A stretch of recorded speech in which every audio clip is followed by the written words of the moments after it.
बिस्मिल्लाहिर्रहमानिर्रहीम।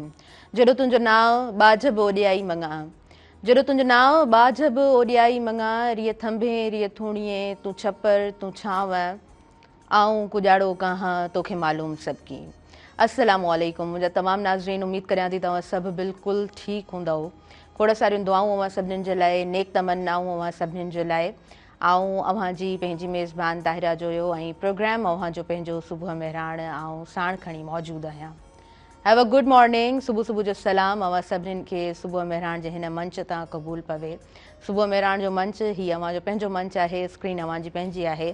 प्रोग्राम हिन वक़्तु अव्हां ताईं लाइव पहुचायो वञे पियो मेहरान टेलीविज़न नेटवर्क तरफ़ां। ऐं अव्हांखे ख़बर आहे त सूमर खां वठी जुमे ताईं प्रोग्राम अव्हां ताईं पहुचाईंदा आहियूं 10 बजे खां वठी 12 बजे ताईं। टाइमिंग आहे, स्क्रीन ते ॾिनल गॾोगॾु नंबर भरी रहियो हूंदो आहे त तव्हां उहो बि डायल करे सघो था। अॼु जे प्रोग्राम में तव्हां शामिलु थी सघो था। हमेशह चवंदी आहियां त ॻाल्हि ॿोल जेका अव्हीं करियो था हिन प्रोग्राम में उहा मौज़ू सां रिलेटेड हूंदी आहे त ॾाढो सुठो लॻंदो आहे।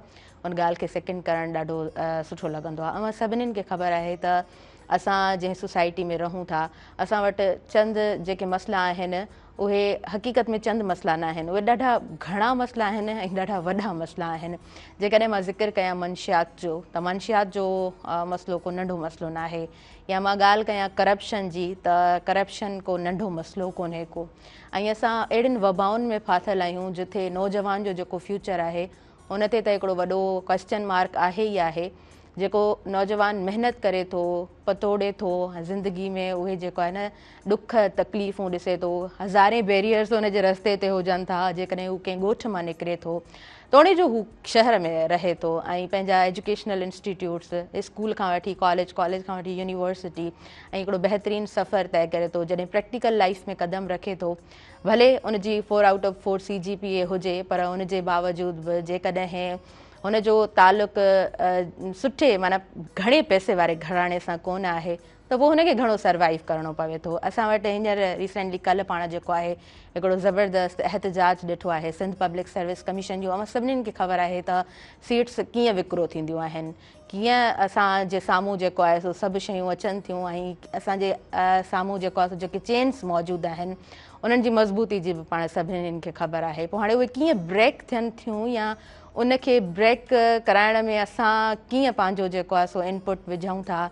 असां कीअं हिन मुआशिरे में जिथे असां वटि उहे मज़बूत जंहिं चेन्स जी मां ॻाल्हि कयां थी उते नौजवान जे फ्यूचर ते बि हिकिड़ो क्वेश्चन मार्क आहे ऐं हुनखे पंहिंजी ज़िंदगी मुआश जे लाइ बि ज़ाहिरी ॻाल्हि आहे उहा जदोजहद करणी पवे थी, उहा जंग विड़णी पवे थी। त आख़िर उहो नौजवान काॾे वञे। हिकिड़ा नौजवान जेके नशे जे वर चढ़ी वञनि था, मंशियात वारो पासो एतिरो ख़तरनाक आहे जो को बि नौजवान जेकॾहिं उन बेपाड़ी वल में फासी पवे थो न त पोइ हुनजी ज़िंदगी सॼी जा सॼी ख़तमु थी वञे थी। इन्हनि तमामु इशूज़ ते ॻाल्हाइण जी अॼु जे प्रोग्राम में असीं कोशिशि कंदासीं। जनाब असां वटि जेका शख़्सियत मौजूदु आहे पाण एडवोकेट आहिनि हाई कोर्ट जा ऐं कॉलम निगार आहिनि। जेके बि मसइला थियनि था हिन मुआशिरे जा ऐं जेके वबाऊं हक़ीक़त में आहिनि हिन मुआशिरे जूं, उन्हनि ते पाण जेको आहे सो कलम सां बहितरीनु एहतजाज कनि था। The one and only Abdul Wahab Munshi Sahab खे भली कार चऊं था सुबुह मेहरान जे हिन मंच ते। अस्सलाम वालेकुम। वालेकुम सलाम। कीअं आहियो? मां ठीकु आहे, अल्लाह ताला जो एहसान आहे। मां तव्हांजो मेहरान TV जो तव्हांजे शो जो मशकूर आहियां। तव्हां मूंखे पाण वटि महिमान करे थैंक यू सो मच। तव्हां आया आहियो, तव्हां असांखे टाइम ॾिनो आहे। मां चाहींदसि त हिन प्रोग्राम खे असीं यूज़फुल बणाए सघूं ऐं जेको बि डिस्कशन हुजे उहो काराइतो हुजे। इंट्रोडक्शन ॾियां पई त थोरी कोशिशि कयमि त असांजे मुआशिरे जो जेके वबाऊं आहिनि उन्हनि खे जेको आहे सो थोरो उन्हनि ते ॻाल्हाए सघूं। पहिरियों त मां अव्हांजी जेका रूटीन आहे उन हवाले सां थोरो डिस्कस करणु चाहींदमि। हिकु एडवोकेट जी मॉर्निंग कीअं हूंदी आहे? मैडम मुंहिंजी ज़िंदगी में 3 फैक्टर्स अथव। मां एडवोकेट हाई कोर्ट आहियां, मां राइटर आहियां, कॉलमिस्ट आहियां, उहा ज़िंदगी अलॻि आहे। ऐं मुंहिंजी सोशल सेक्टर जी ज़िंदगी अलॻि आहे जंहिंमें तव्हांजी जिमखाना, तव्हांजो वॉक, तव्हांजो जिम इहो अलॻि आहे। त वकील जी ज़िंदगी ॾाढी महिनती आहे, तव्हांखे जाकूड़ थी करणी पए, पढ़णो थो पए ऐं हुनखे अलावा समाज ते तव्हांखे फोकस हिकिड़ी नज़र थी रखणी पए त हुनजे लाइ तमामु स्ट्रगल करिणो थो पए ऐं हर स्ट्रगल खां पोइ हिकिड़ी मंज़िल आहे जेका इंसानु माणे थो। जी हाँ, ईअं ई आहे, बिल्कुलु बिल्कुलु बिल्कुलु, माना मॉर्निंग ॾाढी एनर्जेटिक थिए थी। बिल्कुलु। अच्छा, अव्हांजी स्कूलिंग कीअं रही आहे? घर में साथ मज़बूत हिकिड़ो साथ पेरेंट्स जो हूंदो आहे, सो मां चाहींदसि अॼु थोरो नंढपण खे बि यादि कयो, तव्हांजो school college and then university इहो सफ़र कीअं रहियो आहे? मैडम, मुंहिंजो मुंशी फैमिली हैदराबाद सां वास्तो आहे। मुंशी फैमिली पाकिस्तान खे ठाहियो 1946 में। हिलाल पाकिस्तान अख़बार क़ाइदे आज़म मोहम्मद अली जिन्ना जे चवण ते मुंहिंजे ॾाॾे कढी। मुंहिंजो वालिद साहब शहाबुद्दीन मुंशी लीडिंग एडवोकेट हो, हिकिड़ो पॉलिटिकल एक्टिविस्ट हो। ऐं नंढा हूंदा हुआसीं, अम्मी जेका आहे हाउस वाइफ आहे, खोकर फैमिली सां उन्हनि जो तालुक़ु आहे। अच्छा। ऐं नंढा हूंदा हुआसीं, टे भाइर आहियूं, टे भाइर हुआसीं, हिकिड़े जो रिसेंटली डेथ थी वियो, वॾो मां आहियां, सेकेंड जो बिज़नेस आहे। त अहिड़ी तरह हिकिड़ी फैमिली आहे। हैदराबाद जो क़दीमी हैदराबाद सां असांजो तालुक़ु आहे 100 साल पुराणो वॾनि जो। नंढा हूंदा हुआसीं त नंढा हूंदे शरारती हूंदा हुआसीं। मां स्कूल में पढ़ंदो हुउसि, FG पब्लिक स्कूल में। अच्छा। हुन खां पोइ मां आयुसि स्ट्रॉन्ग बेस हाई स्कूल जे अंदरि, जेको हैदराबाद जे सेंटर में हूंदो। पोइ महिनत करे करे पहुतासीं, पोइ इंटर मुंहिंजो थियो मॉडल कॉलेज मां। पोइ मां LLB कई ऐं हाणे LLM जी तयारी में आहियां। सही। अच्छा, इहा वाला इंस्पिरेशन किथां मिली त LLB करणी आहे? फील्ड्स त तमामु घणियूं आहिनि। मुंहिंजो ॾाढो अब्दुल शुकुर मुंशी साहब जेके हुआ, उहो हिलाल पाकिस्तान अख़बार जा न सिर्फ़ु रुॻो मालिक हुआ उन ज़माने में, पर हू हैदराबाद डिस्ट्रिक्ट बार जा फाउंडर प्रेसिडेंट हुआ, जिन के बी सिकंदर मिर्ज़ा सां 1958 में हैदराबाद डिस्ट्रिक्ट बार ठाहियो। ऐं 6 ऑफ टाइम अब्दुल शुकुर Munshi was the president at the founder president of district bar Hyderabad. त हुतां हिकिड़ो महसूसु थियो।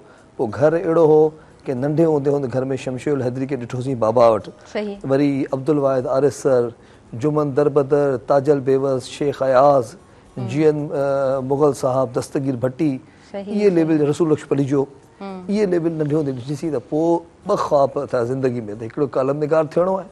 मां तव्हांखे मज़े ई ॿुधायां, मां 1991 में I was the younger columnist in Asia इन सिंधी मीडिया। आफ्ताब अख़बार खां मां लिखणु शुरू कयो। पोइ मां इबरत में आयुसि। पोइ इबरत में मां काज़ी असद साहब मूंखे सिंधु में इंचार्ज एडिटर कयो। पोइ अहिड़ी तरह असां पंहिंजो जर्नी शुरू कयोसीं। पोइ पढ़ंदा बि हुआसीं ऐं इहो कमु बि कंदा हुआसीं। त तंहिं करे सही सही। अच्छा, स्टूडेंट लाइफ भला कीअं गुज़री? उहो ज़िंदगी जो चवंदा आहिनि त ॾाढो हसीन उहो वक़्तु हूंदो आहे। स्टूडेंट लाइफ ज़बरदस्त गुज़री, जदोजहद में गुज़री। कंहिं सियासी पार्टी सां वास्तो कोन रखियोसीं, पर तालुक़ात सभिनि सां रखियोसीं। इशूज़ जेके समाज में हूंदा कोशिशि कंदा हुआसीं त उथी बीह रहूं। पढ़णु लिखणु घुमणु फिरणु जी थींदी आहे ज़बरदस्त लाइफ, हर तरीक़े सां इंजॉय कयोसीं। ज़बरदस्त ज़बरदस्त, माना उहो ज़िंदगी जो हसीन दौर हुयो। बिल्कुलु। अच्छा, तव्हां पंहिंजी ज़ुबानी ज़िक्र कयो त को बि मसइलो थींदो त कोशिशि कंदासीं उन ते उथी बीहूं, ऐं उहा प्रैक्टिस आई थिंक अॼु ॾींहं ताईं उहा जारी आहे। बिल्कुलु। काल्ह जेको एहतजाज थियो आहे, ॾाढो ज़बरदस्त एहतजाज आहे। चवंदा आहिनि त अपने हिस्से का दिया जलाते जाओ, त हर नौजवान हर वकील जेको आहे सो उहो ॿारनि जी कोशिशि ज़रूरु कई। सिंध पब्लिक सर्विस कमीशन, हर नौजवान जो मुंहिंजे ख़्याल सां मूं समेत हिकिड़ो ख्वाबु हूंदो आहे। ऐं असां जॾहिं उहा डिग्री यूनिवर्सिटी मां खणी निकिरूं था, ऐं असांखे ख़बर आहे त असां एग्ज़ाम में अपीयर थियूं था ऐं उहे सीट्स कीअं विकिरो थी वञनि थियूं। मूं ज़िक्र कयो त हिकिड़ी ॾाढी मज़बूत चेन आहे। पोइ इहे एहतजाज जेके आहिनि, सम्झो था किथे उन शइ खे लोॾे सघनि था? तव्हांखे मां ॿ टे शयूं ॿुधायां प्लीज़। कल तव्हां ॾिठो सिंध पब्लिक सर्विस कमीशन जो एहतजाज।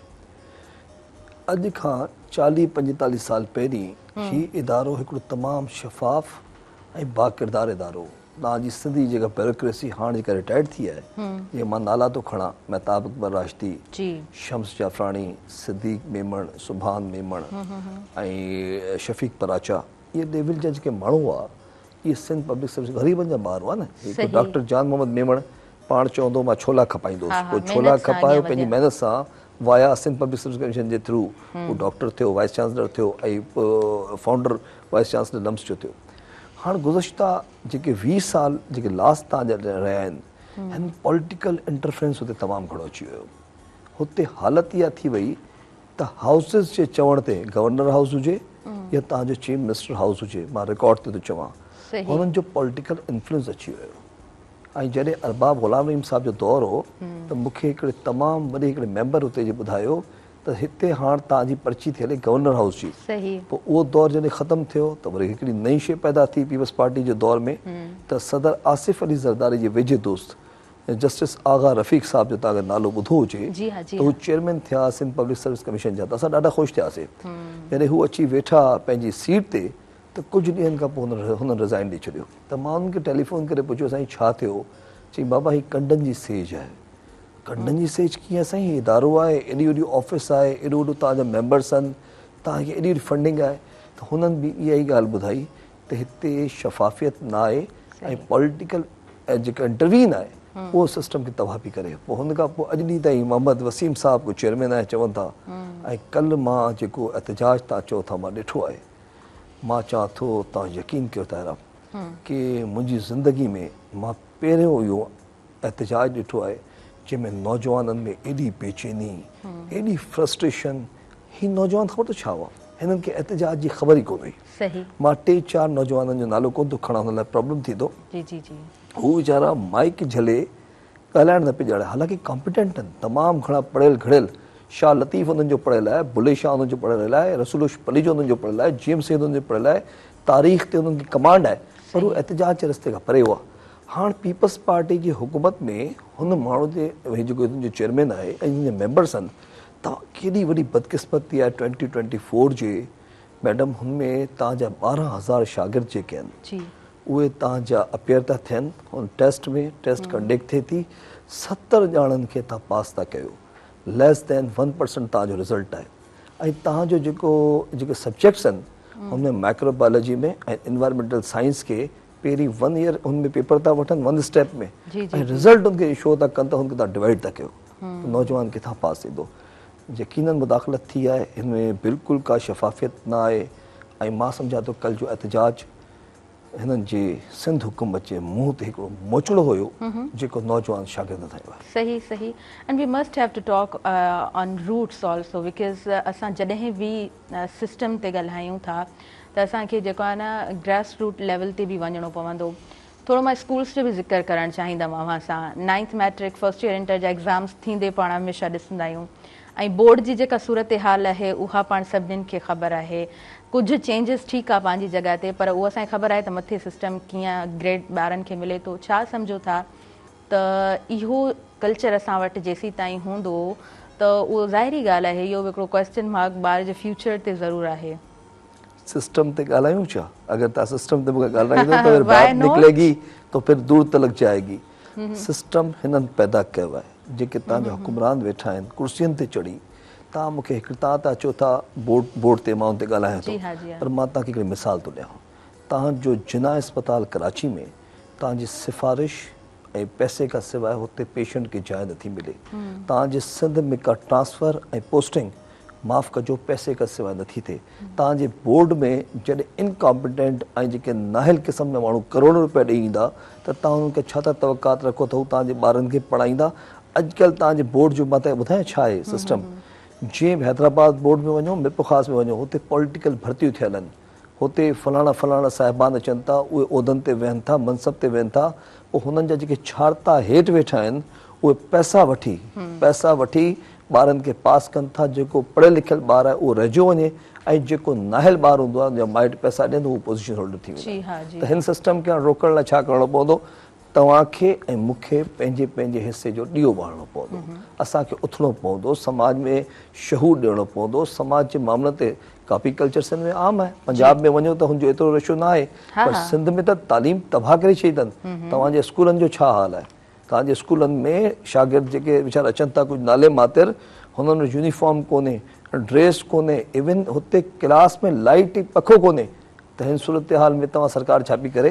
इहो सरकार ते क्वेश्चन मार्क आहे, मिनिस्ट्री ऑफ एजुकेशन ते क्वेश्चन मार्क आहे। बिल्कुलु बिल्कुलु ईअं आहे। अच्छा, जॾहिं स्कूल्स जी ॻाल्हि असीं कयूं था त असां वटि प्राइवेट सेक्टर बि नज़र अचे थो, उन ई जॻह ते असांखे गवर्नमेंट जा स्कूल्स बि नज़र अचनि था। ॿिन्हिनि खे कीअं ॾिठो अथव? ॾिसो, प्राइवेट सेक्टर में ॿ शयूं थियूं आहिनि जी। हाणे हर माण्हू ॻोल्हे थो त प्राइवेट सेक्टर में बिज़नेस बहितरीनु करिणो आहे। बिज़नेस हाणे कहिड़ा कहिड़ा अथव? 2-3 बिज़नेस वॾा अथव जिते तव्हां माल कमाए सघो था। अगरि नियतनि ख़िदमत करणु चाहियो त ख़िदमत थी सघे थी, पर माल कमाइण लाइ 2 टे रस्ता अथव। हिकिड़ो रस्तो अथव अस्पताल ठाहे छॾियो। अस्पताल में पोइ अचे पेशेंट, डॉक्टर जॾा वेठा हुजनि, नर्स खे सुई लॻाइण अचे न, एंटीबायोटिक जेका आहे नॉर्मल सलाइन में मिलाए लॻाइण बदिरां उहो डायरेक्ट IV ॾेई छॾे, पेशेंट मरी वञे, साम्हूं वारे खां पैसा वठी वठंदो। तव्हांजो हिकु त हले पियो इहो बिज़नेस अस्पतालनि जो, इवन तव्हांजी आ ख़ान इहे सभु में शामिल आहिनि। हाणे अचूं था स्कूल जेको आहे न, स्कूल कुझु माण्हू आहिनि सिंध में, चंद माण्हू अथव नाले मात्र, मतिलबु 1-2% आहिनि। 99% जेके स्कूल खुलियल अथव सभु मैडम प्रोफेशनल्स अथव, ऐं एतिरा प्रोफेशनल आहिनि त हू तव्हांजे ग़रीब जे ॿार खे न कोई स्कॉलरशिप ॾींदा आहिनि, त कोई सिंध जे स्कूलनि जो हाल ख़राबु आहे। तव्हांजे सिंध में हींअर बि 80,000 खां 90,000 जेके नंढड़ा ॿार शागिर्द आहिनि उहे स्कूल वञनि ई कोन था। मां तव्हांखे रिपोर्ट जे मुताबिक़ ॻाल्हि ते वञो, तव्हां नेट ते रिसर्च कयो, 80 खां 90, ख़ासि तौर ते हाणे मां तव्हांखे हिकिड़ी मिसाल थो ॾियां। उमरकोट जे अंदरि मां हींअर वियसि के प्रोग्राम में, त हुते ढोरो नारो में हिकिड़ो स्कूल हो, उस्ताद पुनू जे नाले सां को नालो आहे। हुन स्कूल में उताक ठहियल आहे, छित किरियल आहे, शागिर्द आहिनि कोन, टीचर्स उते वेही सैलरी पिया वठनि। सेकेंड मिसाल तव्हांखे अस्पताल जी ॾियां, हैदराबाद में 1940 जो हिंदू भाइरनि 1940 में लकी जी अस्पताल ॾिनी। उहा लकी जी अस्पताल में हिकिड़ी 3 जनरेशन्स जेके मुंहिंजा वालिद ॾाढा, हुननि 98 में हिननि वरिती, हुते दवा ऐं डॉक्टर्स हूंदा। हाणे हू बल्दिया आला हैदराबाद वटि आहे। उहा बिल्डिंग जेका आहे डायलेपेटेड थी वई आहे, डॉक्टर्स जो स्टाफ मौजूदु आहे, बल्दिया जे हुन में रिकॉर्ड ते सभु पघारूं वठनि पिया, अस्पताल जो नालो हुते वजूदु कोन्हे। ऐं हाणे हुते छा पिया कनि त हुन जाइ खे तव्हां इहा शइ तव्हां स्टोरी खणो मेराना टीवी, हाणे हुन जाइ ते बिल्डर माफ़िया अची वई आहे हैदराबाद में। ताराचंद SRTC वांगुरु चवंदा असां हिते अस्पताल ठाहींदासीं, प्लाज़ा ठाहींदासीं, इहे तव्हांजे इदारनि जा हाल थी विया आहिनि। जी हा, बिल्कुलु इहे हक़ीक़तूं आहिनि, कड़ियूं हक़ीक़तूं आहिनि असांजी सोसाइटी जूं। अच्छा, लॉ एंड ऑर्डर जी सिचुएशन खे पाण डिस्कस कंदासीं। वक़्तु थी वियो आहे शॉर्ट कमर्शियल ब्रेक जो, सो पहिरियों आउं ब्रेक वठंदसि। नाज़रीन, प्रोग्राम में फर्स्ट ब्रेक आहे, अव्हां काॾे न वञिजो, ॾिसंदा रहिजो अव्हांजो पंहिंजो प्रोग्राम सुबुह मेहरान।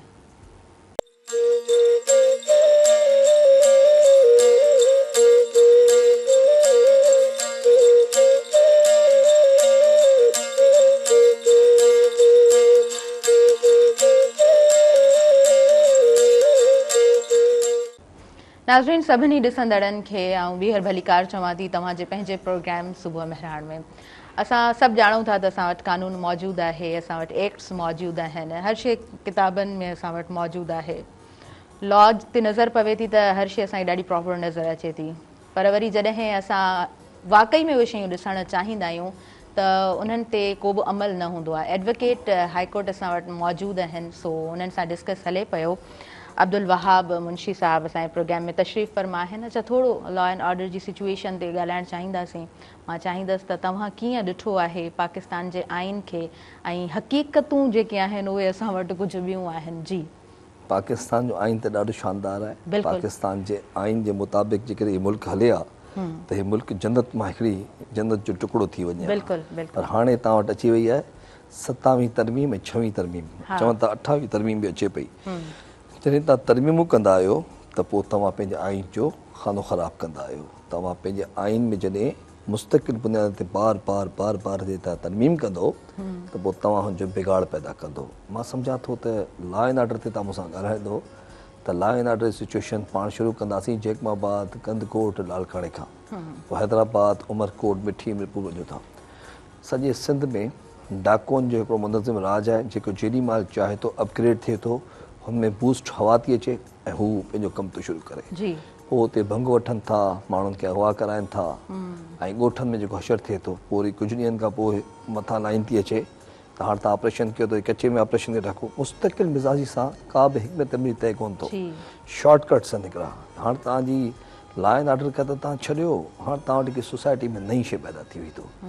तव्हांजी नौजवान नस्ल जेका आहे उहा आइज़ में, मंशियात में, जुआ में ऐं सटे में तबाह ऐं बर्बाद थी वई आहे। इहो गुटको ऐं माओ जेको आहे इहे सिंध जी हिकिड़ी नस्ल खाई चुको थो, जेका असांजी बेज आहे, जेका अंडर मैडम 80 खां 90 जे विच के नौजवान जेके पैदा थिया आहिनि उहे हाणे घणा करे माउथ कैंसर जो शिकार पिया थियनि। ऐं आइस जेका आहे तव्हांजे सिंध जे अंदरि SHOs जी सरपरस्ती में हले पई। तव्हांखे ख़बर आहे ही कल जेको टियों का आहे, मैडम पिंकी आहे, अनमोल आहे, ख़बर न आहे, ही फयाज़ फैज़ी आहिनि।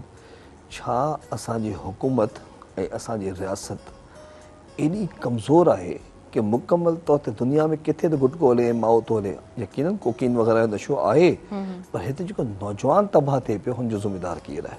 हाणे हुनखे सुधारे जी ज़रूरत आहे। मां चवां थो शाबाश आहे सिंधी मीडिया खे जेके नेशनल इश्यूज़ ते घटि में घटि इश्यूज़ खणे पई जी हाँ, SSPs खे SHOs खे चवे पई त हे तव्हांजी मौजूदगी में कमु थियनि पिया, तव्हां हिनखे रोको।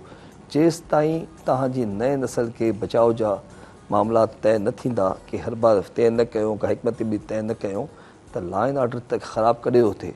जॾहिं नौजवान फिटनेस जे तौर ते बिल्कुलु ख़तमु थो थिए, न को रोज़गार आहे, न को मानी आहे, न कमु आहे, हू शराब ऐं नशनि जे पोयां लॻे थो ऐं पोइ जेके सोसाइटी में तबाहियूं थियनि थियूं उहो अॼु तव्हांजे साम्हूं आहिनि। बिल्कुलु बिल्कुलु ईअं आहे। अच्छा, हिन ते भला कंट्रोल कीअं थी सघे थो? अवां ज़िक्र कयो पिंकी नाले जेका औरत आहे पाण को किन तयारु करे थी ऐं उहो जेको आहे सो जॾहिं अदालत में बि पेश थिए थी त उनखे जेको आहे हिकिड़ो प्रोटोकॉल मिले थो, ईअं लॻे थो डॉन अची रही आहे। ऐं दुनिया जे महज़िब मुल्कनि ते जॾहिं नज़र विझे थी त उते जॾहिं को मुजरिम ईंदो आहे त उनखे ख़बर हूंदी आहे त अदालत में अचण जो एहतराम छा हूंदो आहे, पर असां वटि सभु शयूं ॾाढियूं धुंधलियूं आहिनि। जॾहिं सिस्टम तव्हां वटि हूंदो, जॾहिं हेठां खां मथे ताईं तव्हांजी मंथली वेंदियूं, पैसा वेंदा ऐं पोइ हुननि जा चेन ऐं पॉकेट्स हूंदा जिते हू डिवाइड एंड डिस्ट्रीब्यूट थियनि था, त अहिड़ी सूरत हाल में तव्हां कीअं था समाज में तब्दीली आणे सघो? तव्हां छा था सम्झो त हे जेके आइस हैदराबाद में मेमपुरी गुटको जेको परेटाबाद, टंडो यूसुफ, टंडो जामे, हैदराबाद जे जेके ॻोठनि ते विकामे पई, पुलिस खे ख़बर न आहे। हिकिड़ी हिकिड़ी शइ तव्हांजी ख़बर आहे, हिकिड़ी हिकिड़ी शइ तव्हांजी IB खे DIB खे हुनजी रिपोर्ट हूंदी आहे। पर बदकिस्मती सां हींअर जीअं हुकूमत में पाण वेठा आहियूं, हुन हुकूमत खे 17 साल थी चुका आहिनि। 17 साल में सिंध पैरिस हुजे हा, सिंधी माण्हुनि जो हिकिड़ो लेवल जेको स्कोप लेवल हो उहो इंटरनेशनली मथे हुजे हा। सिंध हिकिड़ी मॉडर्न सिंध हुजे हा, बदकिस्मती सां उहो सिंध किथे आहे? मां चवां थो हिन खां पहिरीं त जेके 80s जी सिंध हुई उहा एतिरी जदीद हुई, एतिरा क़ाबिल नौजवान हुआ। तव्हां खणी ॾिसो तारीख़ जा जेके शागिर्द हुआ, घणा इंजीनियर, छा डॉक्टर्स, छा लेवल। हींअर त तव्हांजो नौजवान खे तव्हां तबाही बर्बादु करे छॾियो आहे। उहो फ्रस्ट्रेट थी वञे थो नशे पती ॾांहुं, उहो क्रिमिनल थो थिए। समाज जे अंदरि जेकॾहिं रियासत ऐं हुकूमत पंहिंजी ज़िमेदारी पंहिंजी ज़िमेदारी न निभाईंदी, इहे कमु थींदा रहंदा। सही, बिल्कुलु ठीकु।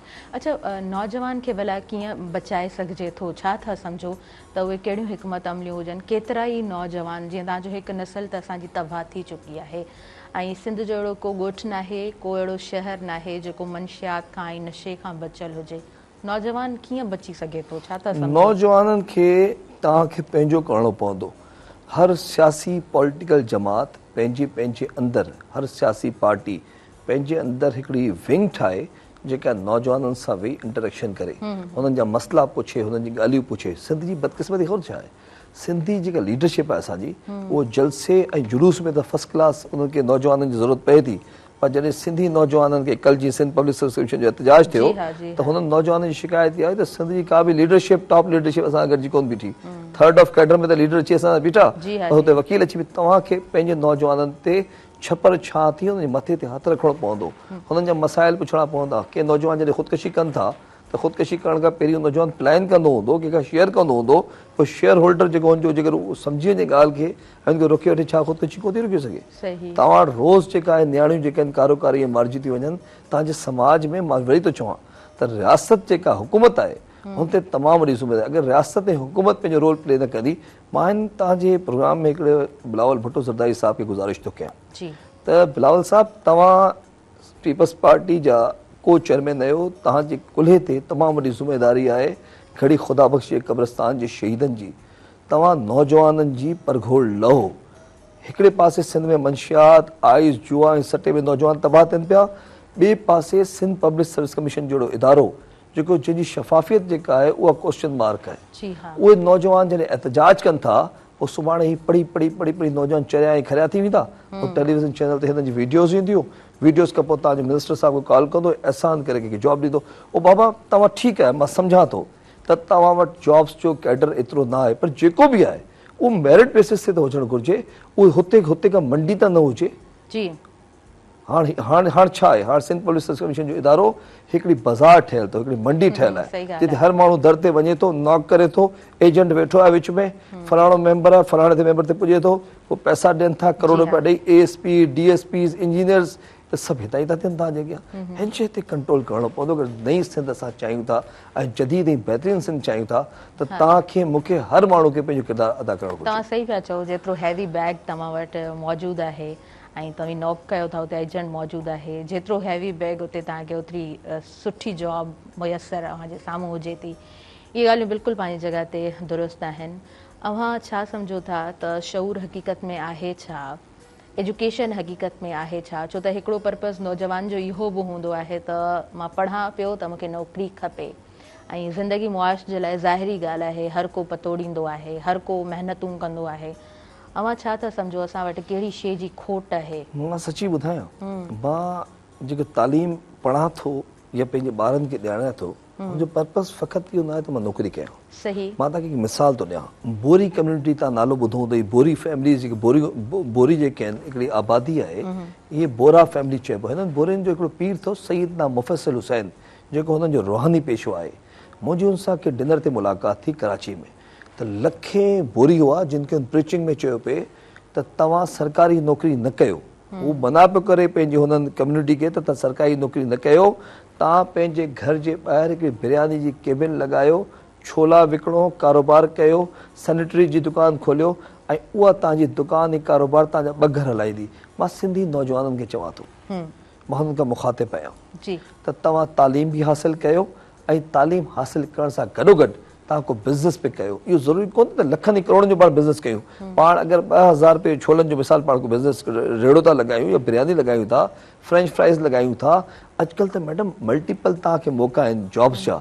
अॼुकल्ह त एतिरा ब्रांड अची विया अथव त जिथे तव्हांजो गवर्नमेंट जॉब खां वधीक प्राइवेट सेक्टर में तव्हांजो आहे, पर तव्हांखे पंहिंजी हिकमत अमली तय करणी पवंदी। फ़क़ति इहो न हुजे त मां चवां त मां LLB करे वरिती आहे त मूंखे AG थियणो आहे, PG थियणो आहे, जज थियणो आहे। उहो बाबा 26, 27 अमेंडमेंट खां जज थियण खां बहितर आहे त मां पंहिंजी वकालत कयां, पंहिंजो कमु कयां ऐं पंहिंजे समाज लाइ बहितरी जो कमु कयां, त उहो वधीक बहितर आहे। जी हा, बिल्कुलु तव्हां सही पिया चओ। अच्छा, ही जेके अमिटमेंट्स आहिनि ऐं जिते जज बि हुन कंट्रोल सिस्टम जे वर चढ़ियल आहे, उते तव्हां कानून खे कीअं था ॾिसो? कानून जी ग्रिप यकीनन कमज़ोर थी आहे। 26, 27 अमेंडमेंट खां पोइ ख़्वाहिश त हर माण्हू जी आहे त मां जज थियां हाई कोर्ट जो, पर हाई कोर्ट जा जज थियण खां पोइ तव्हांजा हीअं हथ ॿई बदिजो वञनि। तव्हांजी पघार यकीनन 18 लख 20 लख रुपया हूंदी, पर तव्हां जॾहिं साहिब मनसब थी पंहिंजी बेंच ते वञी वियो था त पोइ तव्हांखे हलाए क्या ॿी धुर थी, ऐं पोइ तव्हां जेको आहे खुली पंहिंजा फ़ैसिला नथा करे सघो। बदकिस्मती आहे मुल्क में कि जुडिशरी जहिड़ो इदारो जेको पाक इदारो हो, जेको मेरिट ते इदारो हो, जेको सिफ़ारिश जिते न हलंदी हुई, हाणे हुते पॉलिटिकल भर्तियूं थी वेंदियूं। जेकी जुडिशियल कमीशन्स आहिनि हुते मेरिट ते जज नथा खया वञनि, हुते पॉलिटिकल जज ईंदा आहिनि त फलाणे साहिब जी फलाणी पार्टी, फलाणो साहिब फलाणो, फलाणो ही ग्रुप फलाणो आहे, ही ग्रुप फलाणो, हुननि मां चॉइस थींदी आहे। त हिन दफ़े त बदकिस्मती आहे जेके जजिस अपॉइंट कयूं, उहो हिकिड़ो सवालिया निशान हो असांजी जुडिशियल कमीशन्स ते। त तव्हां न को इंटरव्यू वरितो, न क्राइटेरिया तय कयो, जेके तव्हांजा मनपसंदि माण्हू हुआ तव्हां उनखे यस यस यस यस कंदा विया, ऐं उहे अॼु हाई कोर्टनि जा तव्हांजा जज आहिनि। पर मां सची ॿुधायां, मूंखे उमेद आहे नेठ इहो सिस्टम टुटंदो। मां तव्हांखे क्लियर थो ॿुधायां, पाकिस्तान में जेको एॾी महिल नौजवाननि में जेको शऊर थो न, तव्हां अॼु खां पहिरीं कॾहिं बि 80s में बि नौजवान एतिरो कॉम्पिटेंट, एतिरो होशियारु न हो। अॼुकल्ह हुनजी हिकिड़ी ॿियो तव्हांजे घर में जेको तव्हांजो मोबाइल आहे, इहो मोबाइल एटम बम खां ख़तरनाक अथव। एटम बम तॾहिं बि दुनिया में नुक़सानु कया हूंदा, जानू हूंदा, पर हे हिकिड़े सेकेंड में रिएक्शन बिल्डअप थियनि था ऐं पोइ नेचुरली सभु शयूं चेंज थी थियनि। त मां सम्झां थो जुडिशरी में बि अलाह कंदो बहितरी ईंदी, सुठा जजिस ईंदा। ऐं हींअर मां तव्हांखे हिकु मज़े जी ॻाल्हि ॿुधायां, जेकॾहिं सिंध पब्लिक सर्विस कमीशन जो हिननि खे मसइलो हल करिणो आहे त सभिनि खां पहिरीं चेयरमैन खे हटाए हुनजे मथां नैब जी इंक्वायरी विहारी वञे, ऐं नौजवाननि जो मुतालबो गिरफ़्तार कयो वञे। पर गिरफ़्तार अगरि थिए थो ऑफिस में, भले PPC जे तहत थिए, उहो मूंखे कोई एतिराज़ न आहे, पर जस्टिस सलाउद्दीन पंवर जहिड़ो को जज हुजे जेको बेबाक ऐं दिलेर जज हुजे, उहो हिन मामले खे खणे कमीशन जोड़े ऐं 2024 रिज़ल्ट जेके आहिनि उहे मैडम बिल्कुलु नल एंड वाइट करे ऐं नवां हुन में अगरि कराया वञे, पेपर वरिता वञनि, त घणी नौजवान बेचैनी ख़तमु थी वेंदी। ऐं 2021 खां 2024 ताईं तव्हां जेके भर्तियूं कयूं आहिनि, तव्हांजे मेंबर्स जो क्राइटेरिया छा आहे? मेंबर्स अगरि तव्हांजो हिकिड़ो मेंबर हिते मौजूदु आहे हींअर कमीशन में, उहो सिंध जे वज़ीर आला जो ज़ाती दोस्त आहे, पढ़ियो आहे, उहो इंजीनियर आहे हिते मेंबर। हाणे इंजीनियर साहब खे पाण खे ख़बर कोन हूंदी त शाह अब्दुल लतीफ़ भिटाई जो शेर मूंखे को हिकिड़ो ॿुधाए छॾे, बुले शाह मूंखे ॿुधाए वञे, मां मञी वञासि। हुनखे ख़बर न हूंदी त छरगरी किथे आहे। वो मेंबर थी वेठा, कराची में अचनि था, हिते पघारूं खणनि था, पैसा वठनि था, ऐं पोइ पंहिंजे ज़िंदगी जा एंजॉय कनि था। यस, तव्हां बिल्कुलु सही चओ पिया। अच्छा, उनखां अलावा असां जेकॾहिं डेवलप्ड कंट्रीज़ जी ॻाल्हि कयूं था, असां अंडर डेवलप कंट्री में अचूं था, दुनिया जा मुहज़िब मुल्क भला कीअं तरक़ी कंदा आहिनि, क़ौमूं कीअं ओज ते पहुचंदियूं आहिनि, उन्हनि जूं छा स्ट्रेटजीज़ हूंदियूं आहिनि, उते त नौजवाननि जो अंग बि घटि आहे। छा त सम्झो त we don't have any magical recipe असां वटि का जादुई जेका आहिनि रेसिपी कोन आहे, पर असां वटि कीअं सुधारो अची सघे थो? दुनिया जा मौजूद जेके मुल्क हूंदा आहिनि हुननि में जॾहिं तव्हां बींदा आहियो, मिसाल तव्हांखे मां जापान जो हिकिड़ो ॿुधायां थो, मुंहिंजो सालो जापान में आहे। जी। हू हुते हींअर जेको आहे परमानेंट नेशनलिटी न आहे, पर हू बिज़नेस कनि था एलियन कार्ड ते। अच्छा। हू जॾहिं हुते वञनि था, हुते टैक्स पे कनि था, जी जी। त हुते हुननि जेके माइट खे हार्ट अटैक थियो, उहो हार्ट अटैक वारो पेशेंट जेको हुते रोड ते पियो हो, असांजो रिश्तेदार माइट मुंहिंजो, हुनखे खणी वञी अस्पताल में पुॼायूं। अस्पताल में हुनजी ECG करायूं, हुनजी जेका MRI थियो, सभु शयूं थियो, हुनजा पैसा, हुनजे टैक्स में जेकी पॉलिसी हुन पे कयो। पाकिस्तान में तव्हां टैक्स मुकमल ॾियो था, ऐं टैक्स जो पैसो जेको सिंध तव्हांखे ॾिए थी वफ़ाक़ खे, जेकॾहिं इहो वफ़ाक़ खे पैसो जेको मिले थो सिंध मां, कलेक्शन जेका मिले थी, इहो सिंध ते दयानतदारी सां ईमानदारी सां ख़र्च थिए त सिंध पैरिस थी वेंदी। सही। सिंध जा नौजवान जेके आहिनि सुधरी पवंदा, पर जॾहिं तव्हांजी नियत ई न हूंदी कि मामले खे सुधारण जी, पोइ तव्हां छा ही अर्बन रुपनि जा जेके बजट अचनि था, हैदराबाद में चवनि था त हिकिड़ो पार्क ठहियो आहे, हुनमें जो झंडो जेको लॻो आहे अलाए 7 करोड़ अलाए 11 करोड़ में ख़बर न आहे, करोड़नि रुपयनि में झंडा पिया तव्हांजा लॻनि। हीअ पार्क, ओ भाई पार्क जी तव्हांखे ज़रूरत कोन्हे, तव्हांखे ज़रूरत आहे त तव्हां इदारा ठाहियो, नौजवाननि खे भर्ती कयो, नौकिरी ॾियो, उन्हनि खे तव्हां सभु शयूं, उहे का शइ कोन अथनि, रुॻो पार्कनि ते दॿ आहे। इस्पताल जी हैदराबाद खे ज़रूरत अथव। तव्हां चओ था न कीअं तब्दीली आणिजे, समाज खे बहितर कीअं कजे, नौजवाननि खे रोज़गार ॾियो, नौजवाननि खे मौक़ा फ़राहम कयो, नौजवान लाइ हिकिड़ा इदारा ठाहियो, तरबियती ट्रेनिंग प्रोग्राम कयो, हुननि खे ऑनरेरियम ॾियो, का अहिड़ी शइ न आहे। पर जॾहिं न हूंदी त समाज में नौजवान बाग़ी थियो। ऐं यादि रखिजो, जॾहिं तव्हांजो नौजवान बाग़ी थिए थो त पोइ तव्हांजी सोसाइटी खे ख़तरो आहे। सही। ऐं सोसाइटी खे ख़तरो आहे त पोइ तव्हां डिज़ास्टर में वञी सघो था। सही सही। तंहिं करे डिज़ास्टर खे बचाइण जे लाइ नौजवाननि खे मौक़ा ॾिना वञनि, मुख़्तलिफ़ मल्टीपल फैक्टर्स में, त भई हीअ फैक्टर आहे, हिते वञो, हिते वञो, हिते वञो, अहिड़ी तरह कमु बहितर थी सघे थो। सही। अच्छा, अव्हां सम्झो था त असां वटि ट्रेनिंग जी खोट आहे, असां वटि तरबियत जी बि उन ई तरह खोट आहे। जिते मूं ज़िक्र कयो त दुनिया नौजवान खे वेलकम कंदी आहे, ऐं असां वटि जॾहिं उहा क्रीम कलेक्ट थींदी आहे त उहा ॿाहिरि जा ख्वाब ॾिसंदी आहे, ऐं ॿाहिरि जी दुनिया उन्हनि खे ॾाढे सुहिणे अंदाज़ में जेको आहे सो रोज़गार बि ॾिए थी। ऐं नो डाउट पोइ असां वटि वरी जेको आहे सो मईशत में बि उहे शयूं काउंट थींदियूं आहिनि, पर असां वटि इन तरह कुझु बि कोन आहे त नौजवान जेकॾहिं सुठी डिग्री खणी अचे थो त उहो सुठे तरीक़े सां उनखे नौकिरी बि मिली वञे, पंहिंजे ख़ानदान खे बि संभाले। त इन्हनि तमामु शयुनि खे कीअं था ॾिसो? तव्हां पंजाब विया आहियो कॾहिं? जी। इस्लामाबाद, रावलपिंडी, हज़ारा, इहो जेको इलाइक़ो आहे, जी, हिते छो नथो हुते पंजाब पब्लिक सर्विस कमीशन जो नौजवान हिते जांच करे? हुते मेरिट आहे। करप्शन हूंदी थोड़ी घणी, मां इनकार नथो कयां, हुते मेरिट आहे। हुते लाइट जो एॾो एॾो फिकदान कोन थो, बरान कोन थो। प्रॉब्लम इहो आहे त सिंध में जेका हुकूमत आहे, मां बार बार हिकिड़ी ॻाल्हि ताईं मां फोकस इन करे थो कयां त जंहिं मुल्क में जेका हुकूमत हूंदी आहे, तव्हां मुनज़िम इक़्तिदार हुजे, ऐं तव्हां हुते पंहिंजे नौजवाननि खे जॾहिं एहतजाज करे थो, लठियूं लॻनि, मोचड़ा लॻनि, हिन ॻाल्हि न ॿुधी वञे त उहो बाग़ी थींदो। मां बार बार चवां थो त हिकिड़ा प्राइवेट सेक्टर ठाहे वञनि, कॉर्पोरेट सेक्टर ठाहे वञनि, हुननि खे नौजवाननि खे फिट करण लाइ इदारनि में तव्हां वॉलंटियर 6-6 महीना कॉन्टेक्ट ॾियो, 11-11 महीना कॉन्टेक्ट ॾियो, पोइ जेके मेरिट बेस ते अचनि था हुनखे तव्हां कंटिन्यू कयो। सिंध में बदकिस्मती इहा आहे त तव्हांखे नौकिरी नथी मिले, ऐं नौकिरी मिले पैसे खां सवाइ, सिफ़ारिश खां सवाइ हिते को बि कमु न पियो थिए। जॾहिं 17 सालनि में पैसो ऐं जेको आहे रिश्वत जो बाज़ार गरम हूंदो ऐं मेरिट न हूंदी त हुन समाज में छा थींदो? हुन समाज खे इम्प्रूव करण जी वॾी ज़रूरत आहे। ऐं ख़ुदा को मौजो करे त ॻाल्हि ॿी आहे, मूंखे त जेको ईंदड़ हालात आहिनि उहे हिन खां वधीक ख़तरनाक नज़र था अचनि। सही सही। अच्छा, अव्हां राइटर्स जो ॾाढो सुहिणे अंदाज़ में ज़िक्र कयो, पंहिंजी फैमिली जो अव्हां सुठे अंदाज़ में ज़िक्र कयो, शमशेर उल हैदरी खां ईंदे जुमन दरबदर, अब्दुल वाहिद आरिफ़ साहब, ऐं असां जेकॾहिं ज़िक्र कयूं था सुठनि राइटर्स जो त डेफिनेटली अव्हां सुठनि राइटर्स खे पढ़ियो आहे, ऐं अव्हां रोज़ जी बुनियाद ते कॉलम्स लिखो था।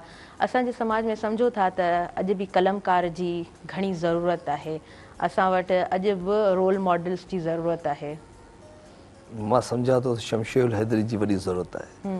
शमशेर उल हैदरी पंहिंजी रेलवे क्वार्टर्स जी ज़िंदगी में रहण त क़बूल कयो, अखियुनि खां नाबीन त थी वियो, पर हुन माण्हू पंहिंजे कलम जे पोरे खे विकियो कोन। शमशेर उल हैदरी जे रोल मॉडरेट असांखे सिंधी समाज में दानिश्वर घुरिजे। असां वटि जेको आहे हलीम बाग़ी, जुमन दरबदर जहिड़ा माण्हू जेके झोपड़े ऐं वण जे निम जे वण जे हेठां वेठा हुजनि, ऐं हुननि जी कलम एतिरो मिठा बहिराण में मिलबो जानदार ऐं शानदार जी। शानदार जेके हुननि जा जेके इहे मामला उहा शइ न आहे बदकिस्मती सां उहा शइ वञे पई असांजो मेजॉरिटी जेको राइटर अथव न सची तव्हांखे ॿुधाए थो छॾियां हिन प्रोग्राम में मां कूड़ न ॻाल्हाईंदुसि सिंध में जेको मेजॉरिटी राइटर आहे कुझु छॾे चंद नाला छॾे मेजॉरिटी दरबारी राइटर थी विया अथव हुननि खे मरातो मिले कंहिंखे नौकिरी खपे कंहिंखे उहिदो खपे कंहिंखे फलाणे कमीशन जो चेयरमैन थियणो आहे कंहिंखे छा इहा शइ सिंधी समाज खे तबाह पई करे ऐं जॾहिं तव्हांजो अहले कलम विकामे थो जी हा, त उहो समाज बर्बादी जे वर चढ़े थो ऐं हुनखे रोकण जे लाइ उहो ई ज़िम्मेदार आहे जेको सेक्टर में हले थो अदीब कलमकार ऐं शाइर मां सम्झां थो त अब्दुल वाहिद आरिसर जहिड़ो क़ाबिल आदमी जे माण्हू जी सिंधी कंपोज़िशन जेका हुई ड्राफ्टिंग मां अॼु जी ताईं थी सघे थो पॉलिटिकल इख़्तिलाफ़ात खे रखंदो हुजे उनजी सियासी जमात खां पर उहो कॉम्पिटेंसी जी ज़रूरत आहे मां तव्हांखे हिकु ॿी ॻाल्हि मज़ीद ॿुधायां त मां नंढे हूंदे हिकिड़े असां जॾहिं महिल आफ्ताब अख़बार में लिखणु शुरू कयो त हुते हिकिड़ो चाचो लाइक़ सिंधी हूंदो चाचो लाइक़ सिंधी सहाफ़त जो हिकिड़ो उस्तादु आहे मोहम्मद बख़्श जौहर साहिबु हूंदो हिलाल पाकिस्तान अख़बार जो आफ्ताब में आयो हुननि लेवल सां जॾहिं तव्हां वेही ॻाल्हाईंदा हुआ त तव्हांजी अंदरि जेका शख़्सियत आहे उहा अंदरां बाग़ बहार थी वेंदी त हिननि जे वात मां जेके लफ़्ज़ निकिरनि पिया हे गुलनि जा गुलाब आहिनि ऐं हू सम्झाईंदा तनक़ीद बि कंदा तनक़ीद बराए इस्लाह पोइ यकीनन अॼुकल्ह जेको सिंधी अदीब आहे दानिश्वर आहे हुनजी पंहिंजी बैठक त थिए थी पर हू नौजवाननि ते एतिरो वधीक फोकस नथो करे कुझु कनि था मां कुझु खे इनकार नथो कयां पर तव्हांखे तरबियत जी ज़रूरत आहे जेको इल्मु तव्हां वटि आहे मौला अली जो फरमान आहे जेके हुन इल्मु खे अगरि तव्हां विराईंदो ऐं हुनखे डिस्ट्रीब्यूट कंदो त इल्मु अञा वधीक वधंदो पर तव्हां चओ त सभु कुझु मां थी वञा ही बि मां थियां ही बि मां थियां ही बि मां थिए त मां थी वञा त मां त कुझु कोन्हे न मां त मुंहिंजे मौला जी ज़ात आहे सभिनि खां वॾी बेशक बेशक अच्छा नौजवान सम्झो था पढ़े थो छो त जिथे असां राइटिंग जी ॻाल्हि कयूं था रोज़ जे बुनियाद ते कॉलम्स जी ॻाल्हि कयूं था नौजवान बि लिखनि था पर चयो वेंदो आहे त सुठे लिखण जे लाइ सुठो पढ़णु ॾाढो ज़रूरी हूंदो आहे त उहा प्रैक्टिस हुजे थी सम्झो था मां तव्हांखे सची ॿुधायां ॿ टे शयूं त हिकिड़ो महांगाई जे करे नौजवाननि किताबूं अख़बार पढ़णु छॾिया आहिनि सही एतिरे क़दुरु त ठीकु आहे अख़बारूं हलनि ई कोन थियूं मां हिकिड़े तमामु वॾे सिंधी अख़बार जे मालिक सां वेठो हुउसि कचहरी में हिकिड़े अंग्रेज़ी अख़बार जे मालिक सां वेठो हुउसि जेका सर्कुलेशन हुननि जी अॼु खां 15 साल पहिरीं 2.5 लख हुई उहा हाणे 4,000 ते पुॼी वई आहे छाकाणि त अख़बार महांगो थी वियो आहे किताबु महांगो थी वियो आहे सुठो किताबु अगरि तव्हां वठंदो न हिन दौर में त उहो 5,000 रुपया घटि न आहे ईअं था रखूं पर हिकिड़ी ॿी शइ अथव गॾोगॾु तव्हां कल्ह मां वियुसि शमसुल उलमा दाऊदपुर लाइब्रेरी में नौजवाननि सां कचहरी करणु त हू नौजवान तव्हां बिलीव कयो त हुन ते मूंखे जाइ न मिली स्पेस न हो हू नौजवान एतिरो पढ़ण में मशगूल हो पिन ड्रॉप साइलेंट हो मां जिमखाना जी लाइब्रेरी यूज़ कंदो आहियां अक्सर मां शाम जो असां पंहिंजी वकालत जी जेके हाईकोर्ट बार जी लाइब्रेरी आहे मेजॉरिटी पढ़े थो नौजवान ऐं सिंधी नौजवान खे ईअं न सम्झो त उहो सिंधी नौजवान को गुबाटो आहे सिंधी नौजवान को क़ाबिल न आहे उहो तमामु क़ाबिल आहे पर ट्यूनिंग ऐं ट्रेनिंग जी समाज में ज़रूरत आहे उहो रियासत जी तरफ़ां प्रोवाइड कई वञे त अञा वधीक बहितर आहे तव्हांजे घर में अगरि 2 कमरा हुजनि हुन 2 कमरनि खे मेंटेन करण लाइ तव्हां वटि घर में का पैसा ई न हुजनि त हुनखे तव्हां ऑपरेट न कंदो तव्हांखे लाज़मी आहे हुनजे लाइ वसाइल खपंदा ऐं वसाइल तव्हांखे समाज में पैदा करणा आहे त हिननि नौजवाननि खे अॻियां वधाइण जे लाइ असांजी ज़िमेदारी आहे हुकूमत जी ज़िमेदारी आहे त हिन लाइ असां छा था वसाइल प्रोवाइड कयूं तव्हां बिल्कुलु सही चओ पिया अच्छा मां पहिरीं ब्रेक जी तरफ़ अॻियां वधां थी पोइ पाण प्रोग्राम खे कंटिन्यू कयूं था नाज़रीन वक़्तु थी वियो आहे शॉर्ट कमर्शियल ब्रेक जो काॾे न वञिजो ॾिसंदा रहिजो तव्हांजो पंहिंजो प्रोग्राम सुबुह महिरान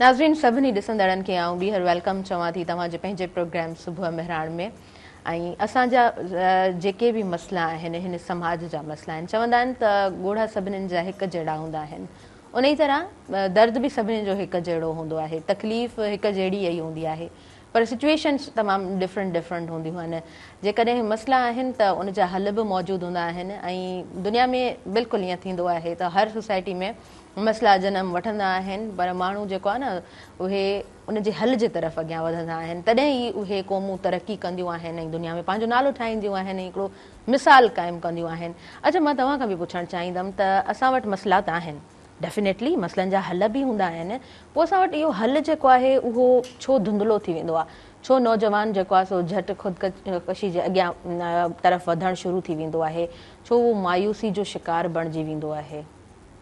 समाज में उस्ताद जेको वॾो रोल आहे। बिल्कुलु।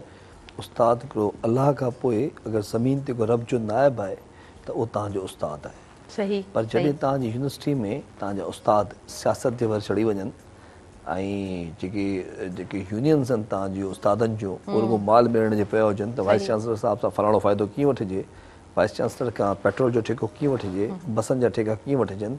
ऐं जॾहिं तव्हांजे हिन समाज में मौजूदा समाज में उस्ताद पगड़ जो रोल अदा करे उहो जेको शागिर्द जे लाइ हिकिड़ो वहशी दरिंदो थी वञे त पोइ हू नौजवान केॾांहुं वञे। तव्हांखे समाज जे मथां फोकस करे तव्हांखे नज़र रखणी पवंदी पूरी सोसाइटी खे।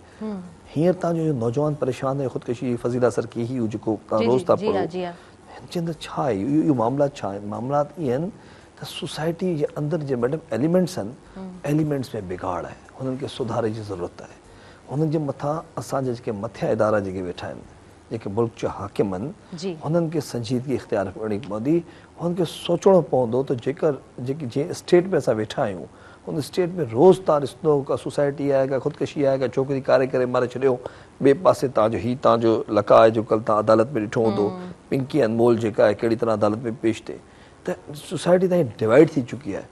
हिकिड़ो पासो उहो आहे जेको रेज़िस्टेंस ॾिए थो, क़ाबिल पढ़ियल लिखियल आहे, ॿिए पासे तव्हांजो रिश्वत जी बाज़ारूं गरम आहिनि, करप्शन जी बाज़ार गरम आहे, नौकिरी जेका आहे बग़ैर पैसे मिले कोन, जितां समाज में रोज़गार हूंदो ई कोन ऐं नौजवान खे मौक़ो ई न मिलंदो पंहिंजी शइ खे पंहिंजी क़ाबिलियत खे ॾेखारण जो, हुते छा थींदो तव्हां मूंखे ॿुधायो। सही, बिल्कुलु। त तंहिं करे हिन शइ ते तमामु फोकसली सोसाइटी जे हर माण्हू खे पंहिंजो पंहिंजो किरदारु अदा करणु घुरिजे। उहो कीअं बि करे, रस्ते पंध ते को माई किरी पई आहे, को ॿार बीमार आहे, मतां मां गाॾी में लंघूं था पुछी सघूं था त छा थियो आहे, मतां तव्हांजी हिकिड़ी 2 पैराडॉल जी टेबलेट्स खां उहो ॿारु उथी बीह रहे, तव्हांजे 100 रुपए जी मदद खां केरु हिकिड़ी चपाती ऐं दाल खाई वठे, त तव्हां जॾहिं पाण पंहिंजे पाण खे सुधारो न आणंदो तेसि ताईं समाज में असां कुझु न नथा करे सघूं। सही, बिल्कुलु ठीकु। अच्छा, अव्हांजो त किताबनि सां वास्तो आहे, सिंध जा मूं सपननि में सोची, इन तरह जे किताबनि ते जॾहिं नज़र वञे थी, ऐं अव्हां एडवोकेट आहियो त मूंखे उहो भरपूर हिकिड़ो ज़बरदस्त एहतजाज पाणीअ ते थींदे नज़र अचे थो। असां वटि अव्हां पाण पंहिंजी ज़ुबानी ज़िक्र कयो त कारोकारी जा केसिस तमामु घणा आहिनि, औरत खे ईअं मारियो वञे थो जहिड़ो करे कोई कबूतर झड़पियो वियो आहे, उहो मारियो वियो आहे। सम्झो था त हिकिड़ी तहरीक जनम वठण जी ज़रूरत असांजे मुआशिरे में आहे, ऐं उहो 1 यूनिट जे दौर खां वधीक हिन वक़्तु असां वटि जेको असांजो समाज आहे उहो गर्मा गर्मी जो शिकार बणियल आहे। 1 यूनिट जी तव्हां ॻाल्हि था कयो, तव्हां MRD जी ॻाल्हि था कयो, हुन दौर में तव्हां लीड पे कयो सिंधियनि। सही। अॼु सिंधी माण्हू खे जे नौजवान खे कुंड ऐं कुर्छ में लॻाए छॾियो अथनि, उहो वीचारा तव्हां पेट्रोल जी क़ीमत समाज में ॾिसो, सही, केरु उथण लाइ तयार ई कोन्हे। वकील साहिबान बीठा हींअर कुझु ॾींहं असां गॾु थियासीं, असां जदोजहद मोमेंटम ॿारियो, पर केरु उहो जेके एतिरी बेस थी वई आहे क़ौम, माण्हू एतिरा बेस थी विया अथव त उहो इनरिलेवेंट थी विया आहिनि सभिनी शइ, हुनजी मजबूरी आहे त उहो खाधे जी कनि, खुराक जी कनि, मानी जी कनि, त हू छा कनि। हाणे तव्हां जेका ॻाल्हि कयो समाज खे इम्प्रूव करण जी, तव्हां ई मां पंहिंजे हिसे जो जेको ॾियो ॿारे सघूं ॿारदे, पर असल रियासत जी जेका ज़िमेदारी मां बार बार चवां थो त जॾहिं रियासत पंहिंजो समाज में रोल अदा कंदी आहे त उहो समाज हिकिड़ो बहितर समाज ॾेई सघंदी आहे। रियासत ई ख़ामोश हुजे, तमाशाई हुजे, चुप जो रोज़ो रखी वेठी हुजे, तव्हां छा था सम्झो त हे जेके कारोकारी वारा मामला आहिनि, केॾी बदबख़्ती जो असांजो दुनिया में मैसेज थो वञे। मां इस्लामाबाद मां हिकिड़े दोस्त सां मां ॻाल्हायो पिए त हुन ॻाल्हियुनि मूंखे चयो त मां तव्हांजा सिंधी टेलीविज़न चैनल्स ते घणनि जॻहियुनि ते ॾिठो आहे, उते मेजॉरिटी तव्हांजा सिंधी कारोकारी में न्याणियुनि खे मौजूदु, बाबा ईअं न आहे, कुझु जेके बाज़मीर माण्हू बि आहिनि ऐं कुझु बेज़मीर माण्हू बि आहिनि।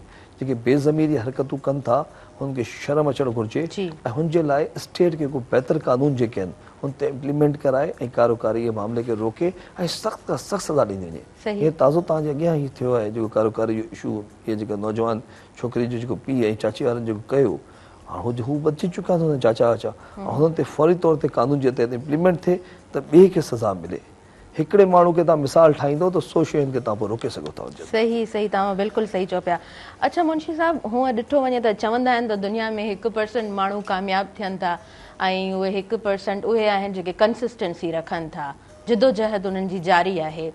अव्हां बार बार ज़िक्र कयो पिया त जेको घणो कुझु करे सघे थो असां वटि जेको आहे न असांजी गवर्नमेंट करे सघे थी, पर सिविल सोसाइटी भी उते मौजूदु आहे, उते पढ़ियल लिखियल नौजवान भी मौजूदु आहे, उते एडवोकेट्स भी मौजूदु आहिनि, पर इहा जेका जदोजहद थिए थी, इहे जेके एहतजाज थियनि था, इन्हनि में सम्झो था का कंसिस्टेंसी आहे, उते विकाउ कोन्हे को, उते उहा जेका ॿधी आहे उहा छा असांखे नज़र अचे थी त उहो जेको नॉक नॉक असीं कयूं था त किथे असांखे उनजो सुठो रिज़ल्ट मिले?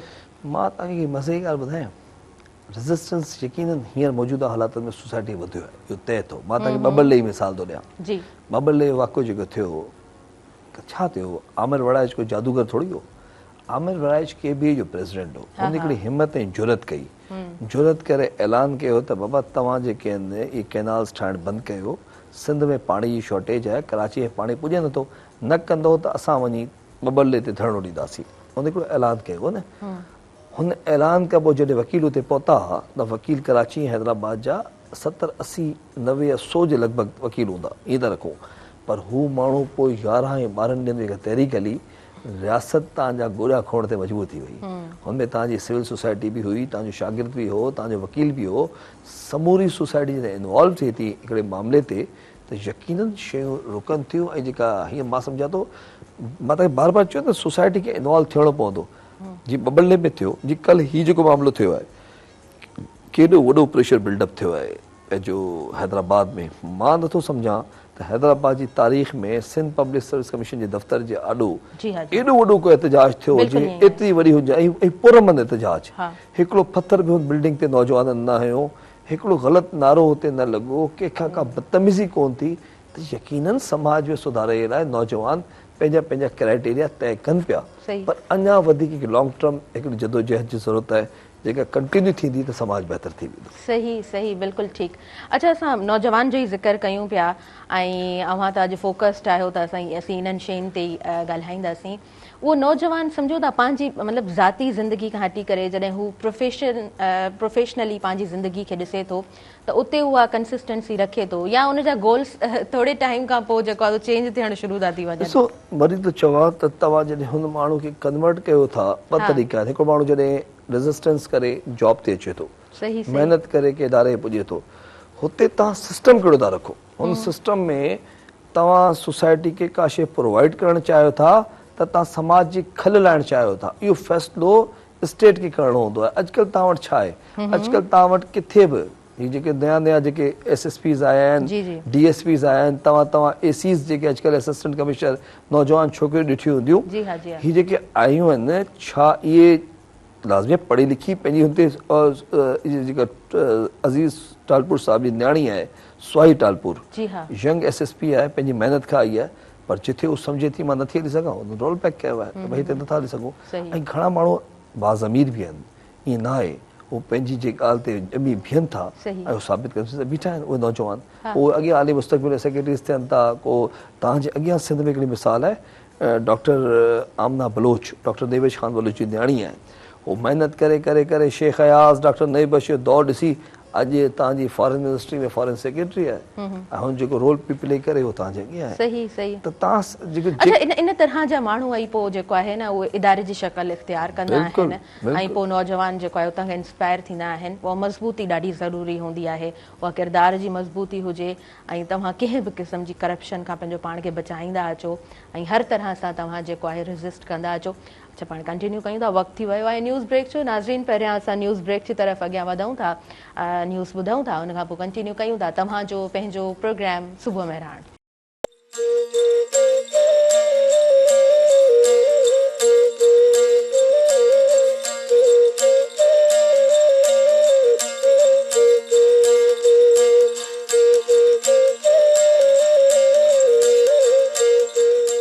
नाज़रीन, सभिनी ॾिसंदड़नि खे आउं वीहर भलीकार चवां थी तव्हांजे पंहिंजे प्रोग्राम सुबुह मेहराण में।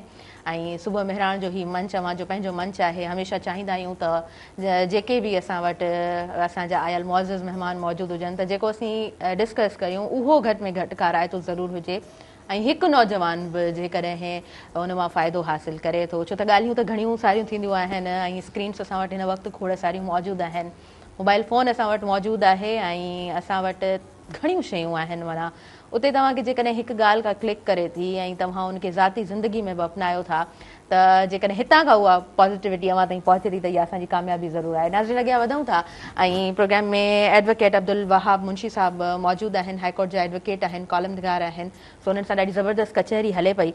अच्छा, असां थोरो वालिद जे रोल ते बि ॻाल्हायूं था, जेकॾहिं तरबियत जी ॻाल्हि कयूं था त वालिद जो कॉन्फिडेंस ॾींदो आहे न औलाद खे, न्याणी हुजे पुटु हुजे, उहा शइ ॾाढी मज़बूती सां उन सां गॾु हलंदी आहे ऐं उहो जेकॾहिं गैप रहिजी थो वञे त दुनिया जो को माण्हू उनखे जेको आहे न भरे नथो सघे। मां 100% तव्हां खां मुतफ़िक़ आहियां जी त पीउ जेको हूंदो आहे, बाबा हिकिड़ो मॉडरेट रोल हूंदो आहे समाज में, तव्हांजो पहिरियों रोल जेको ॿार जेके ॾिसंदो आहे। ऐं यकीन कयो, मुंहिंजे वालिद साहब जी मरहूम शहाबुद्दीन मुंशी साहब, अलाह ताला हुननि खे जन्नतुल फिरदौस में करवट करवट जॻह अता फरमाए। आमीन आमीन। मां तव्हांखे ॿुधायां, बाबा हिकिड़ो अज़ीम इंसान हो। बाबा ज़ुल्फ़कार अली भुट्टो जो साथी हो। सही। बेनज़ीर भुट्टो सां तमामु वेझा, मुर्तज़ा भुट्टो सां हिकिड़ा वास्ता। ऐं बाबा जेको मूंखे रखियो उहो पंहिंजे अंडर ट्रेनिंग में रखियो। मां ॾाढो अॼु बि मां दुआऊं कंदो आहियां पंहिंजे पीउ जे लाइ। जॾहिं हू ज़िंदा हो तॾहिं मुंहिंजी ज़िंदगी में दुआ कंदोसि, जॾहिं वफ़ात पाए वियो आहे त मां हुन खां पोइ बि निमाज़ में दुआ कंदो आहियां त हुन माण्हू ट्रेनिंग ॾिनी।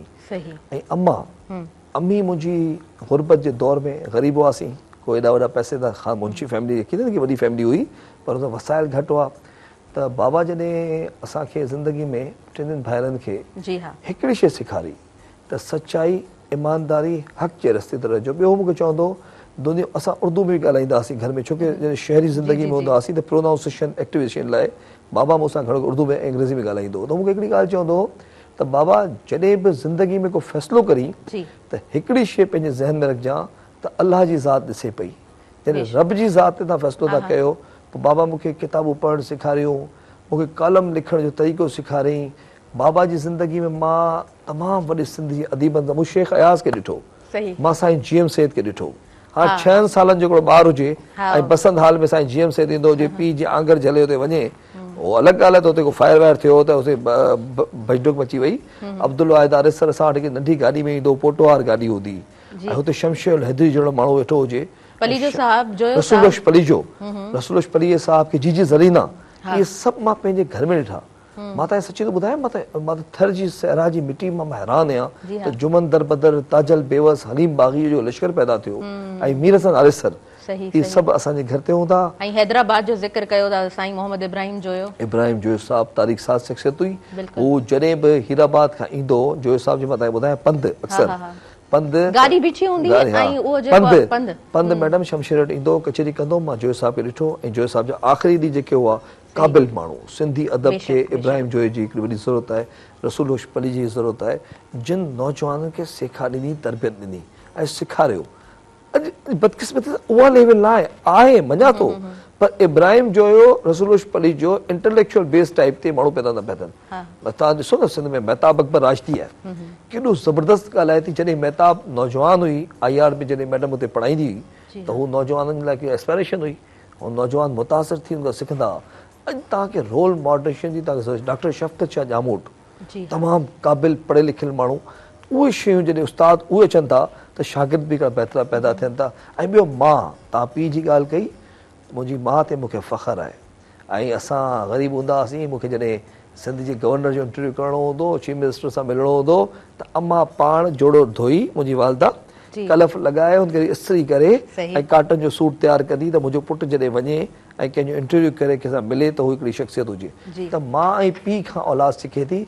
हिन दौर जे माउ पीउ खे मुंहिंजी हिकिड़ी गुज़ारिश आहे त पंहिंजी औलाद खे इग्नोर न कयो, पंहिंजी औलाद जी हर ॻाल्हि खे ॿुधो, हुननि जी साइको खे सम्झो। मुंहिंजी न्याणी आहे न, ऐं दुनिया में केतिरो बि मसरूफ़ हुजां, पर जॾहिं मूंखे मुंहिंजी बेबी हिफ़्ज़ा मूंखे चवंदी आहे त बाबा हीउ कमु छॾ, ऐं सभु कमु छॾे पहिरीं प्रायोरिटी हुनखे ॾींदो आहियां। मां ज़िंदगी में अॼु ताईं मां पंहिंजी न्याणी खे, हींअर हू मैट्रिक में अथव काउंटी कैम्ब्रिज में, पर मां कॾहिं लाइफ में मूंखे यादि न आहे त बेबी खे मां स्कूल अचण ऐं वञण जो के ड्राइवर खे तइ कयो हुजे, मां पाण वेंदो आहियां। जॾहिं तव्हां पाण पीउ पंहिंजी ज़िमेदारी अदा कंदो त उहा न्याणी फोकस कंदी पढ़ण में, लिखण में, सोसाइटी में, त बाबा मूंसां गॾिजी हलिजाए थी, कॉन्फिडेंस हुनजो बिल्डअप थी थो, त इहो ज़रूरी आहे। Excellent question. जी, थैंक यू। वालिद जहिड़ो केरु कोन हूंदो आहे, माउ जहिड़ो केरु कोन थो थी सघे दुनिया में। बेलोस इहे रिश्ता आहिनि, इहे ई संवारींदा आहिनि, इहे ई ठाहींदा आहिनि ऐं तमामु उन्हनि जी ज़िंदगी में हू पंहिंजी, मां चवंदी आहियां त हू पंहिंजी हुस्नाकिन खे छॾे ॾींदा आहिनि, हू पंहिंजी सूंहं खे विसारे छॾींदा आहिनि, हू पंहिंजी जवानी खे विसारे छॾींदा आहिनि पंहिंजे औलाद जो उन फ्यूचर खे बिल्ड करण जे लाइ। अच्छा, जेकॾहिं असांजे हिन समाज में कुझु तब्दीलियूं अव्हां जे हथ में हुजनि त अव्हां कहिड़ियूं तब्दीलियूं आणणु चाहींदव? मुंहिंजे अगरि हथ में हुजे न, मुंहिंजे वस में हुजे, तव्हां हिकिड़ो कमु कयां, हिन समाज में तालीम जेन्युइनली फ्री कयां, ट्यूशन सेंटर्स खुलाए वञनि जिथे नौजवाननि जी ट्रेनिंग थिए, छोकिरी ऐं छोकिरे खे तरबियत ॾिनी वञे। ॿियो त तव्हांजो जेको हिकिड़ो तबिको आहे सोसाइटी जे अंदरि जेको तमामु घणी महिनत करे थो, हुननि खे हुनजो उजरो ओतिरो नथो मिले, मज़दूर तबिको जेको आहे, हुनजे लाइ पघारनि जो जेको आहे न, मुंहिंजे वस में हुजे त मां हिन समाज में महांगाई जे मुताबिक़, हुनजी फ्लक्चुएशन जे मुताबिक़ हुननि खे ओतिरी पघार ॾियां। ऐं सची ॿुधायां, सोसाइटी में ॾाढी हालत ख़राबु अथव मैडम। हिते जेको हिकिड़ी माउ आहे न हींअर समाज में, मां वेरी सॉरी टू से इन प्रोग्राम में थो ॿुधायां, हिकिड़ी माउ जेका आहे वेश्या जो किरदारु अदा करण ते मजबूर थी वई आहे। उनजी न्याणी जेका आहे, जेके हालात मां गुज़रे पई, बुख ऐं बदहाली, समाज में तबाही, ऐं जॾहिं इहे अनारकी जे समाज में फैलिजे थी न, त यकीन के तंहिं करे कुझु वस में हुजे त इंसानु ज़रूरु करे, पर असांजे वस में जेको कुझु आहे कोशिशि कयूं था त पंहिंजे पंहिंजे हिसे जी लाट में ॿारजे। सही सही, बिल्कुलु ठीकु। अच्छा, अमी अहले कलम आहियो ऐं कलम जो जेको पावर आहे उहो छा था सम्झो त छा आहे? कलम जो पावर उहो आहे जेके रियासत खे, इदारनि खे ऐं मनफ़ी जेके साइड आहिनि हुननि खे लोॾे सघे थो। वकील नौजवान जेको पढ़े पियो, जेको लॉ गेट करे पियो अचे, जेको लेट जो टेस्ट थो ॾे, उहो अहिड़ो क़ाबिल थो, या जॾहिं भई फील्ड में ईंदो, असीं हाणे शुरू थियो आहे मामिलो, पर जॾहिं हू मेरिट ते पढ़ी लिखी अॻियां ईंदो, 4 साल जी डिग्री जॾहिं बि पूरी कंदो, ऐं पोइ हुन खां पोइ जॾहिं फील्ड में डॉक्टर्स आहिनि, हाणे जेके नवां डॉक्टर अचनि पिया वाए कमीशन्स, ॾाढा क़ाबिल आहिनि ऐं तमामु होशियारु। हुन में अॼुकल्ह जेके राइटर्स पैदा थियनि था नौजवान, मां कल्ह हिकिड़ो को फ़ख्र ज़मान हो, CSS जो हिकिड़ो शागिर्द हो, मां हुनजी स्पीच ॿुधी आहे, मां हैरान थी वियुसि। तव्हां बिलीव कंदो, हुन छोकिरे एॾो ज़बरदस्त ॻाल्हायो। हू चवनि था असां सिंध जो शौर आहियूं, हू चवनि था असां सिंध जो शौर, असां मुतासिर शागिर्द न आहियूं, असां सिंध जो शौर आहियूं। तव्हां असांखे छपर छां ॾियो त असां तव्हांजे लाइ रोल प्ले कयूं। त असांखे हुननि जे मथे ते हथु रखिणो पवंदो। अहले कलम हुजनि, राइटर्स हुजनि, वकील हुजनि, डॉक्टर्स हुजनि, हुननि जे मथां तव्हां जॾहिं हथु रखंदो त उहो सोसाइटी खे नओं तक समाज ताईं पैदा कंदो। सही सही। अच्छा, हिन वक़्तु अमी मुखातिब आहियो लॉ जे स्टूडेंट्स सां, जेके 4 साल जी हुन रियाज़त खां पोइ जेको आहे सो हुननि खे हिकिड़ो टाइटल मिले थो एडवोकेट जो, ऐं उहो टाइटल हासिलु करण जे लाइ ज़ाहिरी ॻाल्हि आहे हुननि खे हुननि 4 सालनि जी रियाज़त मां गुज़रणो पवे थो। सुठो वकील चवंदा आहिनि जॾहिं उमिरि वॾी थी वेंदी आहे त वकालत पोइ मज़बूत थींदी आहे। कीअं उन्हनि सां मुखातिब थींदव, उन्हनि खे छा चवणु चाहींदव? कीअं नौजवान वकील खे हिकिड़ो कमु करणु घुरिजे, नौजवान वकील खे वकालत सां गॾोगॾु साइंस पढ़णु घुरिजे, ज़बरदस्त इल्मु ऐं अदब जो मुतालो करणु घुरिजे, फैज़ खे पढ़णु घुरिजे, बाबा बुले शाह खे पढ़णु घुरिजे, अब्दुल रहीम गरूड़ी खे पढ़णु घुरिजे, हर इल्मु, फिज़िक्स पढ़णु घुरिजे, केमिस्ट्री पढ़णु, हर इल्मु ऐं अदब तव्हांखे अचणु घुरिजे। पर नौजवान वकील खे अञा महिनत जी ज़रूरत थी थिए। उहो जॾहिं अचे थो 4 सालनि जो करे लॉ गेट पास करे वकालत जी दुनिया में, त हुनखे ॾाढी ॾुखियाई आहे, एॾी तकलीफ़ आहे त हू वीचारो फाटल बूट हूंदो आहे, कोट जेको आहे उहो बि हुन ते जेको आहे पंचर्स लॻियल हूंदा आहिनि, पोइ जॾहिं सुज़ुकियुनि में लटकी ईंदो आहे, महिनत कंदो आहे। ऐं दुनिया जी हर फील्ड में जॾहिं तव्हां महिनत कंदा आहियो त रब तव्हांखे हुनजो रिज़ल्ट नवाज़ींदो आहे। ऐं जॾहिं तव्हां महिनत करे, हिकिड़ो वक़्तु हूंदो आहे हर शइ जो, तव्हां बिज़नेस कयो, उहो बिज़नेस शुरूआती ॾींहंनि में तव्हांखे रिज़ल्ट न ॾींदो, पर 10-15 सालनि खां पोइ तव्हां हुन मंज़िल ते वेंदो, तव्हां सोचे बि कोन सघो। अहिड़ी तरह मां नौजवाननि खे चवां थो मायूस न थियो। मायूसी इस्लाम में बि कुफर आहे ऐं समाज में बि कुफर आहे, त तंहिं करे मायूस न थियो, पंहिंजे पाण खे एॾो मज़बूत ऐं मुनज़िम कयो। इहे तकलीफ़ूं आर्ज़ी आहिनि, इहे गुज़री वेंदियूं, नेठ सुबुह तव्हांजी थियणी आहे। बिल्कुलु अहिड़ी तरह ई आहे त हुननि खे पंहिंजी हिसे जो जेको आहे महिनत करणु घुरिजे, जदोजहद पुरज़म रहणु घुरिजे, नेठ अल्लाह ताला हुननि खे मंज़िल ॾींदो। अच्छा, हाई कोर्ट जा तव्हां एडवोकेट आहियो, डेफिनेटली कुझु सिचुएशन्स अहिड़ियूं हूंदियूं आहिनि जिते थ्रेड्स बि मिलंदा आहिनि, ऐं तव्हां ॾाढा एक्टिव आहियो, तव्हां रोज़ जी बुनियाद ते कॉलम्स लिखो था। ज़ाहिरी ॻाल्हि आहे हिन समाज जूं जेके कड़ियूं हक़ीक़तूं आहिनि, जंहिं स्टाइल में तव्हां ॻाल्हायो बि पिया, त सम्झ में अचे पियो त डेफिनेटली इन्हनि सभिनीनि शयुनि सां जो जेको आहे न वास्तो पवंदो हूंदो। पोइ छा स्ट्रेटजी हूंदी आहे, कीअं तमामु शयुनि खे फेस कंदा आहियो?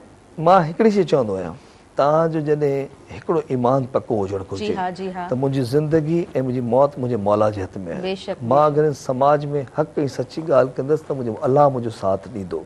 जॾहिं रब तव्हांजो साथ ॾिए थो त पोइ न को धमकियूं आहिनि, न को थ्रेट आहे। मां तव्हांखे कल्ह मां कंहिंखे बि चयो, कल्ह राति मां के सिंध जे तमामु वॾे पॉलिटिशियन सां डिनर थियो हुउसि। अच्छा। मां हुनखे चयो त मां कॾहिं बि ज़िंदगी में के थ्रेड खे पाण ते हावी कयो ई कोन्हे। जॾहिं मां अवामी आवाज़ में ऐं उर्दू अख़बारात में लिखंदो हुउसि त कराची जी हिकिड़ी तमामु वॾी लिसानी पॉलिटिकल पार्टी हुई, उहा हुन मुंहिंजे आर्टिकल ज़रूरत में लॻाइण ते बैन करे छॾियो त वहाब मुंशी आर्टिकल न लिखंदो, बिकॉज़ मां हुननि जी जेके बोरीबंद लाशूं हूंदियूं हुयूं, जेके कराची में सिंधी ज़मीननि ऐं वसीलनि ते कब्ज़नि ते जे लिखूं था, यकीननि थ्रेड मिलनि था, पर थ्रेड खां घबराइणो न आहे। तव्हांखे पंहिंजे पंहिंजे हिसे जो कमु करिणो आहे ऐं सोचणो इहो आहे त मुंहिंजी मौत ई मुंहिंजी मुहाफ़िज़ आहे। जॾहिं तव्हांजो मौत तव्हांजो मुहाफ़िज़ आहे त पोइ घबराइणो छा जो आहे। ज़बरदस्त ज़बरदस्त। अच्छा, का ख़्वाहिश अहिड़ी ज़िंदगी में, इंसान आहे, चवंदा आहिनि हज़ारों ख़्वाहिशें ऐसी कि हर ख़्वाहिश पे दम निकिले, का ख़्वाहिश अहिड़ी आहे? मूं पंहिंजी ज़िंदगी में पंहिंजे नंढपण खे ॾाढो इंजॉय कयो आहे। ज़बरदस्त। मां पंहिंजी सहाफ़त जी ज़िंदगी में तव्हां ऐं मां जी वेठा आहियूं, हिन खां वेझो मां प्राइम मिनिस्टर ऐं प्रेसिडेंट्स खां, चीफ मिनिस्टर्स खां, गवर्नर्स खां इंटरव्यू कया, दोस्तियूं ऐं तनक़ीदूं बि कयूं। मां झेड़ा बि वॾा खाधा। मां ॿिटे निज़ाम ते प्रेसिडेंट आसिफ अली ज़रदारी खां ईअं वेठा हुआसीं त मुंहिंजी हुनजी हिकिड़ी चाकरी थी हुई पाण में, उहो दौर बि ॾिठो आहे। मुंहिंजी ज़िंदगी में हाणे हिकिड़ी ख़्वाहिश आहे, मां चाहियां थो त सिंध में उहो अस्पताल खुले, जो ग़रीबनि लाइ फ्री हुजे। तव्हां वटि हेल्थ में तबाही आहे, एजुकेशन में त आहे, पर ग़रीब माण्हू वटि अस्पताल न आहे। अस्पताल में दाख़िल थियण पैसा कोन्हनि, दवाऊं कोन्हनि। अहिड़ो को सिस्टम ख़ुदा मूंखे ॾींदो त मुंहिंजी ख़्वाहिश आहे त मां हिकिड़ी अस्पताल ठाहींदुसि जिते ग़रीबनि जे लाइ हर शइ फ्री हूंदी। इहो ज़िंदगी में हिकिड़ो ड्रीम आहे। बाक़ी अलाह ताला मूंखे सभु कुझु ॾिनो, अलाह ताला मूंखे नंढी उमिरि में पैसो बि ॾिनो, शोहरत बि ॾिनी, दोस्त बि ॾिना। हर फेस के, हर गर्मी, हर सर्दी के मां ॾिठो त का हाणे वॾी। अच्छा, भला शोहरत छा आहे तव्हांजे लाइ? शोहरत इहो आहे त जेको तव्हां समाज में जिथे निकिरो ऐं तव्हांखे माण्हू इज़त जी नज़र सां ॾिसे, उहा तव्हांजी शोहरत आहे। सही। तव्हां समाज में निकिरो, पोयां माण्हू तव्हांखे घर ॾियनि, पोइ तव्हां हज़ार करोड़पति अरबपति हुजो, वॾी गाॾीनि ते फिरो ऐं माण्हू तव्हांखे जे तव्हां हलिया वञो तव्हांजे मुंहं ते इज़त कनि, जे तव्हां हलिया वञो त पोयां तव्हांखे गार ॾियनि। त हुन शइ खां तव्हां समाज में साबित क़दमी सां बीहो, ॼमी बीहो। ऐं जॾहिं तव्हां रस्ते तां लंघो, मूंसां खोल छा थींदो आहे केॾी केॾी महिल, मां जितां वेंदो आहियां, ॿार बि जी वियासीं असां, ॿार में हिकिड़े मामले ते असां स्टैंड वरितोसीं, नौजवान फिरी आया, के नौजवान भाकुर पिया पाइनि, के नौजवान चुमियूं पिया ॾियनि। त तव्हांजो मौक़िफ़ जॾहिं आहे ऐं जॾहिं तव्हां मुस्बत आहियो ऐं तव्हांखे इज़त थी मिले त उहा शोहरत आहे। ज़बरदस्त ज़बरदस्त। अच्छा, अवां सियासी दोस्तनि जो बि ज़िक्र कयो, त पोइ भला दोस्ती अव्हां जे लाइ छा आहे? चवंदा आहिनि त प्रोफेशन में सियासी दोस्ती मां हुननि खे तालुकात चवंदो आहियां। दोस्ती उहा आहे जेको तव्हांजे राति जे अधु पहर में तव्हांखे पेट में सूरु पवे ऐं गाॾी खणी तव्हांजे दर ते बीठो हुजे। दोस्त उहो आहे जॾहिं तव्हां किथे जेल में वञो, अलाह न करे, ऐं उहो दोस्त तव्हांजे लाइ को मसीहा जो रोल प्ले करे ऐं तव्हांखे धणी साईं थी तव्हांखे जेल मां छॾाए अचे। दोस्त तव्हांजो उहो आहे जॾहिं तव्हां ॾुख ऐं सुख जी घड़ी में हुजो ऐं हू तव्हां सां ॿाह ॿेली थी बीहे, उहा आहे तव्हांजी दोस्ती। पर माफ़ कजो, हिन समाज में दोस्ती बि हाणे डिवाइड थी चुकी थो, दोस्ती मफ़ादनि जे वर चढ़ी चुकी थो। दोस्ती जेका आहे उहो तव्हांजी यस एग्ज़ैक्टली ईअं थो, पर कुझु माण्हू चङा बि आहिनि जंहिंजे करे दुनिया अञा बि हले थी। सही सही, बिल्कुलु ठीकु। अच्छा, किताबनि जो ज़िक्र अव्हां कयो, ऐं डेफिनेटली हिकु सुठे राइटर जे लाइ ॾाढो ज़रूरी हूंदो आहे त हू सुठो पढ़े। सो कोई उहो किताबु जेको हिन वक़्तु तव्हां पढ़ंदा हुजो, ऐं डेफिनेटली ईअं बि हूंदो, आई एम श्योर त तव्हांजी सैरांदीअ खां बि किताब पिया हूंदा, सो पढ़ण खे केतिरो पसंदि कंदा आहियो? मुंहिंजी डेली हिकिड़ी आदत आहे कि अगरि मां कलाक किताब न पढ़ा पे लाइब्रेरी में, पे ऑफिस में, हाणे त उहा त लाइब्रेरी ऑफिस हाणे ठही आहे, पर पहिरीं बि ग़ुर्बत जो दौरु हूंदो कि लाइब्रेरी में, त मुंहिंजी ज़िंदगी में मज़ो नथो अचे। कलाक खां ॿ कलाक पढ़णो थो पए, मसरूफ़ियातूं आहिनि। अॼुकल्ह मां हिकिड़ो किताबु आहे exile in the land of Ram and Ramayan, उहो ज़फ़र उजड़ साहिब जो लिखियलु आहे, फ़हमीदा रियाज़ साहिब जे घरवारे जो। हुनमें फ़हमीदा रियाज़ ऐं ज़फ़र उजड़ खे जनरल ज़िया जे दौर में जेके तकलीफ़ूं आयूं ऐं पोइ इंडिया हलिया विया, इंदिरा गांधी वटि वञी रहिया, उहो सॼो चैप्टर आहे त फ़हमीदा उते कीअं तकलीफ़ूं बर्दाश्त कयूं। एॾी वॾी शाइरा खे तव्हां तकलीफ़ूं ॾेई, एॾी वॾी के राइटर, इनखे वो इंडिया वही हुते कीअं रही, त उहो किताबु अॼुकल्ह मां पढ़ा पियो, ॾाढो इंट्रस्टिंग किताबु आहे, बल्कि तव्हांखे मौक़ो मिले तव्हां ज़रूरु पढ़ो उहो। हाँ हाँ ज़रूरु, बिल्कुलु बिल्कुलु। अच्छा, उनखां अलावा हैदराबाद जो ज़िक्र तव्हां कयो त असीं हैदराबाद में ई रहिया आहियूं, हैदराबाद खे कीअं ॾिठो अथव?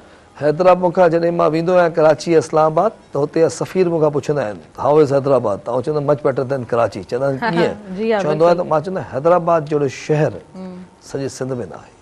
हैदराबाद बदकिस्मती आहे शहर जी कि एनवायरमेंटल में हुन शइ खे पोयां छॾियो वियो आहे। हैदराबाद में जेके वण हुआ उहे कटराए छॾियो। हैदराबाद में जेके हवादान हुआ, जेके मंग जेके पाण चवंदा आहियूं, उहो मंगनि जो शहर ख़तमु थी वियो। जेके हिंदू भाइर असांजी वॾी प्रॉपर्टियूं छॾे विया, मुस्लमाननि खे वफ़्त करे ॾेई विया, हुते तव्हां प्लाज़ा ठाहे छॾिया।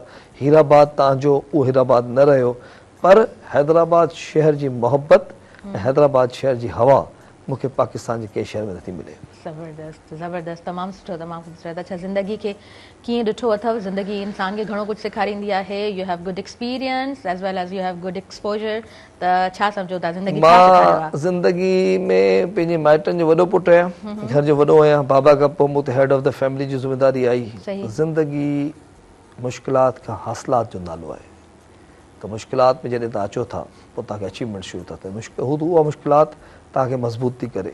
त ॾुख जा ॾींहं बि ॾिठा, सुख जा ॾींहं बि ॾिठा, गर्मियूं सर्दियूं ॾिठियूं आहिनि। ज़िंदगी उहा आहे जेका तव्हां पंहिंजे समाज, पंहिंजे माण्हुनि लाइ, पंहिंजे तबिके, जेको पाण खे नंढो तबिको आहे, हुन लाइ तव्हां वफ़्त कयो ऐं अॻियां हलो ऐं रब खां इहा दुआ कयो त रब हिन ज़िंदगीअ में मूंखे ॾियण वारो कजां, हीअं ॾियण वारो, हीअं वठण वारो न कजां।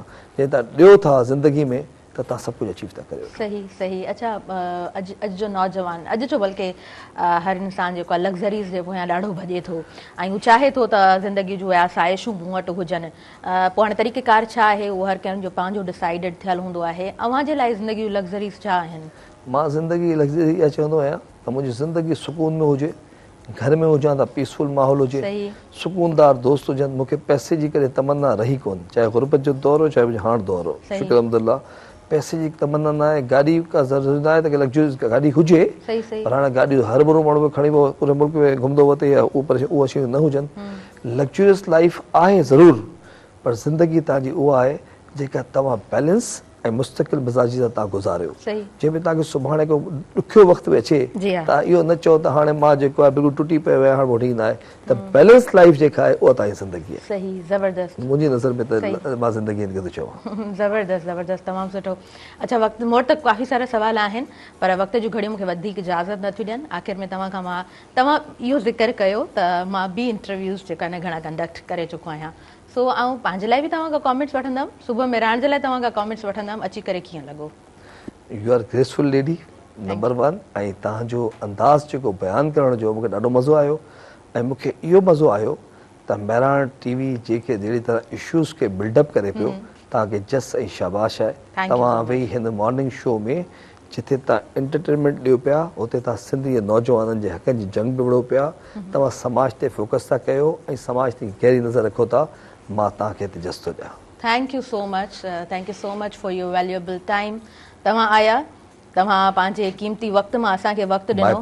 My pleasure. असां सम्झूं था त इहा जेको आहे असांजे लाइ बि हिकिड़ो प्लेजर आहे। डेफिनेटली असांजी इहा कॉन्ट्रीब्यूशन हिकिड़ी आहे। ऐं मूं पहिरीं बि चयो त जेकॾहिं कंहिंखे बि 1% बि जेकॾहिं हिन डिस्कशन मां को फ़ाइदो थिए थो त यकीनन इहा असांजी कामयाबी आहे। Once again thank you so much, तमामु सुठो लॻो। आख़िर में तव्हां खां असां नियापो वठंदासीं, मैसेज छा हूंदो तमामु व्यूवर्स जे लाइ? मां इहो चवंदुसि त बसि जेका हालात सोसाइटी एॾी तलख़ ऐं एॾी ख़तरनाक थी चुकी अथव, हिन समाज में तव्हां पंहिंजे पंहिंजे हिसे जी लाट ॿारियो, पंहिंजे पंहिंजे हिसे जो ॾियो ॿारियो। इहा डिस्क्रिमिनेशन न रखो त हीउ मुंहिंजो पंहिंजो आहे या हीउ परायो आहे। तव्हां जंहिं लाइ जेको रोल प्ले करे सघो था, इहो सम्झी कयो त हिन जो अजर मूंखे रब ॾींदो ऐं रब तव्हांखे ॾिए थो। अलाह तव्हां ते उहा ब्लेसिंग करे थो, पर तव्हांजी नियत ते आहे त तव्हां छा था कयो। तंहिं करे मां सम्झायो थो त हिन जेका स्टेट आहे हुते गंदगी जे ढेर ते असांखे पंहिंजो रोल प्ले करिणो पवंदो। ज़बरदस्त, ॾाढो सुठो मैसेज असांजे तमामु नाज़रीन ताईं पहुतो। नाज़रीन, मूंखे ॾींदो इजाज़त ऐं मुंहिंजी इंटायर टीम खे इजाज़त ॾींदो, मुंहिंजे आयल मुअज़्ज़िज़ महिमान खे इजाज़त ॾींदो, पंहिंजी दुआउनि में रखंदो भरपूर यादि। अल्लाह निगहबान।